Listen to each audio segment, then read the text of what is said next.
폭력 사건의 시작은 어디에서 비롯될까요? 놀랍게도 그 시작은 바로 말에서 비롯되는 경우가 많습니다. 무심코 내뱉은 부정적인 말 한마디 혹은 누군가를 깎아내리는 험악한 욕설 한마디가 분노와 증오를 싹트게 하고 결국에는 폭력과 심지어 살인이라는 끔찍한 비극으로 이어지기도 합니다.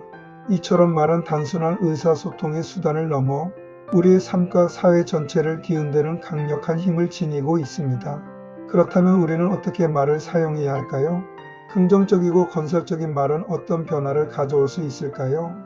지금부터 말과 범죄의 연관성을 심층적으로 탐구하고 더 나아가 긍정적인 언어 습관을 통해 우리의 삶을 어떻게 변화시킬 수 있는지 함께 고민해 보겠습니다.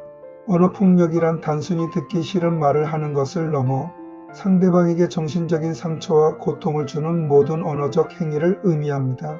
여기에는 조롱, 비하, 폄하, 위협, 통제, 심지어 가스라이팅까지 포함될 수 있습니다. 겉으로는 농담처럼 포장되어 있지만 실제로는 상대방을 공격하고 깎아내리는 말, 은근히 무시하거나 과소평가하는 태도, 그리고 끊임없이 꼬투리를 잡고 비난하는 행위 역시 언어폭력에 해당합니다. 이러한 언어폭력은 피해자에게 깊은 상처를 남기고 심각한 후유증을 초래할 수 있습니다. 더욱 심각한 문제는 언어폭력이 범죄로 이어질 수 있다는 점입니다. 단순한 말다툼을 넘어 폭력적인 위협이 동반된 언어폭력은 형사 고소의 대상이 될 수 있으며 흉기를 소지한 채 언어적 위협을 가하는 경우에는 가중폭행으로 기소될 수도 있습니다. 또한 지속적이고 반복적인 위협이나 학대적인 언어는 괴롭힘으로 간주되어 법적인 처벌을 받을 수 있습니다. 특히 온라인 상에서의 언어폭력은 더욱 심각한 문제로 대두되고 있습니다. 사이버 모욕죄, 인터넷 명예훼손죄, 사이버 스토킹 등은 온라인 상에서 발생하는 대표적인 언어폭력 범죄입니다. 익명성을 악용한 악성 댓글, 허위 사실 유포, 개인정보 침해 등은 피해자에게 씻을 수 없는 상처를 남기고 심지어 극단적인 선택으로 이어지게 만들기도 합니다. 특히 사이버 언어폭력, 사이버 스토킹, 사이버 강요, 사이버 갈취는 초등학생들에게 가장 많이 발생하는 사이버 폭력의 형태라는 점에서 그 심각성을 더하고 있습니다. 학교폭력 역시 언어폭력에서 자유롭지 않습니다. 조롱, 비하, SNS 저격글, 단톡방, 욕설 등은 학교폭력의 주요 유형으로 피해 학생들에게 심각한 정신적 고통을 안겨줍니다. SNS 상위 언어폭력은 준형사범죄 수준에 이를 만큼 심각하며 선수 본인뿐 아니라 가족에게도 무차별적으로 가해지는 경우가 있습니다. 이는 정신적 스트레스, 경기력 저하, 수면 및 식욕 저하, 심지어 은퇴나 이적 고려로 이어질 수 있습니다. 가정 내에서의 언어폭력 또한 간과할 수 없는 문제입니다. 정서적, 신체적, 성적 폭력과 함께 발생하는 언어폭력은 피해자에게 지속적인 정신적 피해를 초래하며 가정 해체의 원인이 되기도 합니다. 더욱 안타까운 것은 언어폭력이 혐오 범죄의 한 형태로 나타나기도 한다는 점입니다. 인종, 성별, 종교, 성적 지향 등 특정 집단에 대한 혐오감을 드러내는 언어는 차별과 괴롭힘을 조장하고 심각한 정서적 피해를 야기합니다. 언어폭력은 단순히 정신적인 고통을 주는 것을 넘어 뇌 기능에도 심각한 영향을 미칠 수 있다는 연구 결과가 있습니다. 어린 시절의 언어폭력은 뇌의 특정 부위, 특히 언어 능력과 사회성, 감정, 조절 능력을 담당하는 뇌량과 해마를 위축시켜 심각한 발달 장애를 초래할 수 있습니다. 또한 언어폭력은 우울증, 불안, 소외감, 자존감 저하 등 심각한 정신건강 문제를 야기하며 심한 경우 자살 충동으로 이어질 수도 있습니다. 더욱 심각한 것은 언어폭력이 연인관계, 부모-자식 관계, 가족관계, 동료관계 등 모든 유형의 관계를 파괴하는 주요 원인이 된다는 점입니다. 그렇다면 우리는 어떻게 언어폭력을 예방하고 근절할 수 있을까요? 가장 중요한 것은 언어폭력에 대한 사회적 인식 개선입니다.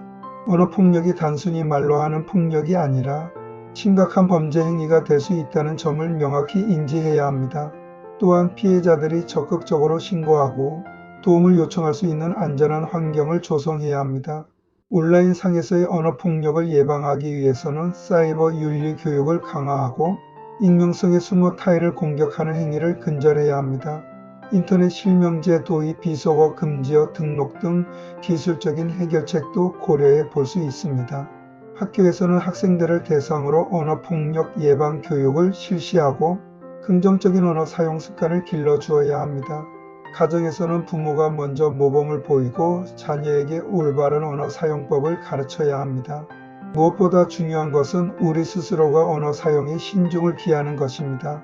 무심코 내뱉은 말 한마디가 누군가에게 큰 상처가 될 수 있다는 점을 명심하고 항상 긍정적이고 배려하는 언어를 사용하도록 노력해야 합니다.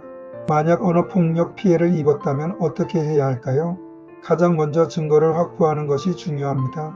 언어폭력 상황을 녹음하거나 문자 메시지, SNS 대화 내용 등을 보관해 두는 것이 좋습니다. 이러한 증거는 법적인 절차를 진행할 때 중요한 자료로 활용될 수 있습니다. 다음으로 주변 사람들에게 도움을 요청하십시오. 가족, 친구, 선생님, 상담, 전문가 등 누구에게든 솔직하게 털어놓고 어려움을 나누는 것이 좋습니다. 혼자서 감당하기 힘든 고통을 함께 나누고 지지와 격려를 받는 것만으로도 큰 힘이 될 수 있습니다. 필요하다면 법적인 도움을 받는 것도 고려해 보십시오. 변호사, 경찰, 관련 기관 등에 문의하여 적절한 법적 조치를 취하고 자신의 권리를 보호해야 합니다.